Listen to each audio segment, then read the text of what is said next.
여러분, 혹시 60년도 더 된 심리학 이론이 지금 가장 핫한 AI 기술의 비밀을 푸는 열쇠가 될 수 있다면 믿으시겠어요?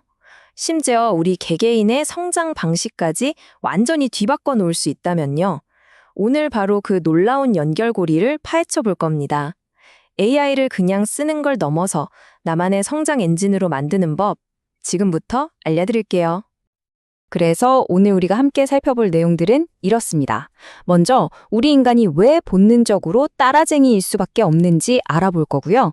그리고 이어서 반두라라는 심리학자의 이론을 통해 관찰의 과학을 들여다보고 현대사회의 어텐션 딜레마까지 짚어볼 겁니다. 그리고 가장 중요한 거, 이걸 바탕으로 AI를 어떻게 나만의 리서처와 멘토로 만들어서 내 성장을 직접 디자인할 수 있는지 그 구체적인 방법까지 쭉 알려드릴게요.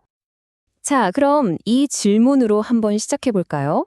지금의 나는 과연 누구를 따라하고 있을까? 곰곰이 생각해 보면 우리는 정말 많은 것들을 따라하면서 살아가요. 나도 모르게 부모님 말투를 쓴다거나 존경하는 선배의 일 처리 방식을 흉내내기도 하죠. 맞아요. 우리의 삶 자체가 사실은 수많은 따라하기, 즉 관찰의 결과물인 셈이에요.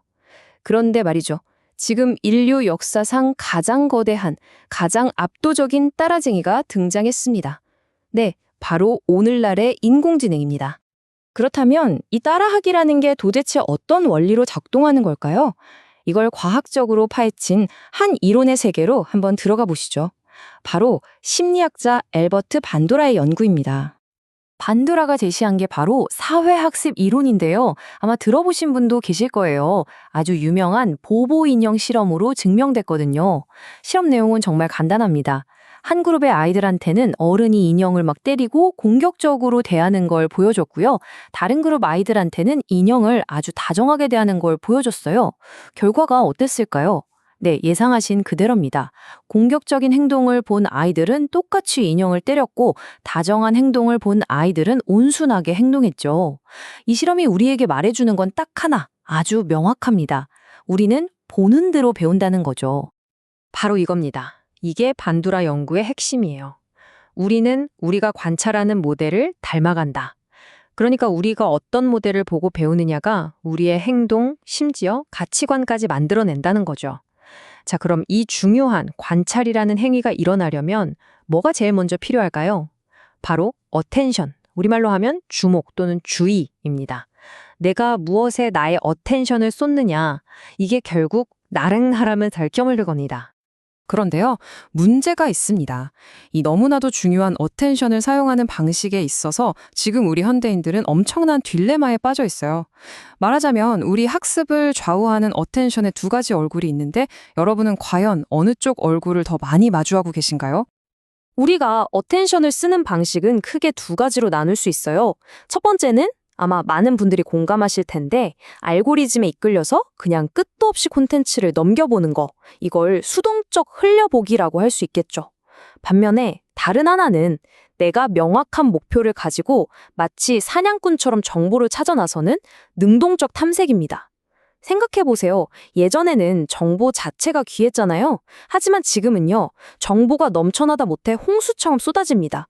이런 시대에는 무엇을 그냥 흘려보내고 무엇에 능동적으로 주목할 것인지 이 선택이 우리의 성장을 결정하는 핵심이 된 거죠. 바로 이 지점에서 현대 학습자에게 새로운 과제가 주어집니다. 더 이상 알고리즘이 던져주는 모델, 주변에서 보여주는 모델을 그냥 수동적으로 받아들이기만 해서는 안 된다는 거예요. 이제는 나에게 정말 필요한 모델을 내가 직접 설계하고 찾아 나서야만 합니다.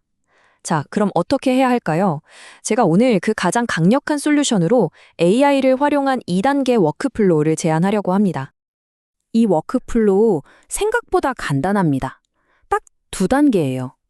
1단계, AI를 나만의 똑똑한 리서처로 만들어서 정보의 퀄리티부터 확 높이는 겁니다. 그리고 2단계, 그렇게 얻은 양질의 정보를 바탕으로 이번엔 AI를 나만의 멘토로 변신시켜서 새로운 관점을 얻는 거죠. 어때요? 궁금하시죠? 자, 그럼 한 단계씩 자세히 뜯어보겠습니다. 자, 그럼 이제 진짜 실전입니다. 1단계, 나만의 AI 리서처 만들기. 여기서 가장 중요한 포인트는요, AI를 그냥 뭐 구글 같은 검색 엔진이라고 생각하시면 안 된다는 거예요. 그게 아니라 아주 구체적인 역할을 부여받은 나만을 위한 전문 연구조수, 어시스턴트라고 생각하셔야 합니다. 자, 화면에 보이는 이 프롬프트 예시를 한번 보세요. 그냥 AI 개인화 학습 이렇게 키워드만 띡 던져서 검색하는 거랑은 차원이 다르죠? 당신은 교육 전문 리서처다 라고 역할을 딱 정해주고 보고서 5개, 인터뷰 3개, 사례 3개를 찾아서 요약하고 인사이트까지 도출해달라고 아주 구체적인 임무를 주는 거예요. 이렇게 하면 AI는 더 이상 정보의 바다에서 허우적대지 않아요. 대신 내 의도에 맞게 아주 잘 정제된 일종의 나만의 정보 필드를 딱 만들어주는 거죠. 이게 바로 우리가 말하는 능동적 관찰의 정말 강력한 첫걸음입니다. 자, 이렇게 나만의 정보 필드가 구축됐다면 이제 훨씬 더 강력한 2단계로 넘어갈 차례입니다. 지금까지 모은 건 사실 정적인 정보잖아요. 이걸 살아 움직이는 역동적인 학습으로 바꾸는 과정이에요. 어떻게 하냐고요? 바로 나에게 꼭 필요한 역할을 부여한 AI 페르소나와 직접 상호작용하는 겁니다. 생각해보면 성장이란 게 결국 뭘까요? 나한테 없는 관점, 부족한 부분을 다른 사람에게서 빌려오는 거잖아요. 자, 여러분의 약점은 뭔가요? 한번 떠올려 보세요. 아이디어는 좋은데 맨날 실행의 문제인가요? 그럼 화면에 있는 예시처럼 아주 깐깐한 20년차 베테랑 PM을 AI 멘토로 만드는 거예요. 혹은 일은 잘하는데 팀원들 마음을 잘 못 읽는 리더인가요? 그렇다면 조직 심리학에 기반한 리더십 코치를 멘토로 설정하는 거죠. 이렇게 내 약점을 정확히 채워줄 AI 멘토를 내가 직접 디자인할 수 있다는 겁니다. 이 대화 예시를 한번 보실까요? 팀 성과가 안 좋은데 어떡하죠? 라고 물었을 때 그냥 해결책 1, 2, 3을 알려주는 게 아니에요. 공감적 리더십 코치라는 페르소나는 데이터도 중요하지만 감성적 연결이 빠졌다. 해결책 전에 열린 질문부터 해봐라 라고 조언하죠. 이게 핵심입니다. 우리는 이 상호작용을 통해 단순한 지식을 얻는 게 아니에요. 우리가 닮고 싶은 그 역할 모델의 사고방식, 그리고 문제를 바라보는 프레임워크 자체를 배우게 되는 겁니다. 이야말로 반두라의 사회학습이 AI 시대에 새롭게 태어나는 순간인 거죠. 자, 이제 마무리를 해볼까 합니다. 오늘 우리가 함께 살펴본 내용들, 그 핵심을 한 문장으로 정리하면 바로 이겁니다. 이제 현대 사회에서 학습은 더 이상 그냥 수동적으로 받아들이는 행위가 아니라는 것. 나의 성장을 위한 적극적인 설계 행위라는 겁니다. 그러니까 이 메시지만큼은 꼭 기억해 주셨으면 좋겠습니다. 여러분은 더 이상 단순한 학습자가 아닙니다. AI라는 정말 강력한 도구를 손에 쥐고 여러분의 성장을 스스로 만들어 나가는 학습 설계자입니다. 오늘 이야기를 마무리하면서 마지막으로 이 질문을 여러분께 던지고 싶습니다. 지금 당장 여러분에게 가장 부족한 관점, 가장 필요한 관점은 무엇인가요? 그리고 그 관점을 채워줄 나만의 AI 멘토는 과연 어떤 모습일까요? 이제 AI와 함께 여러분의 성장을 직접 한번 설계해 보시길 바랍니다.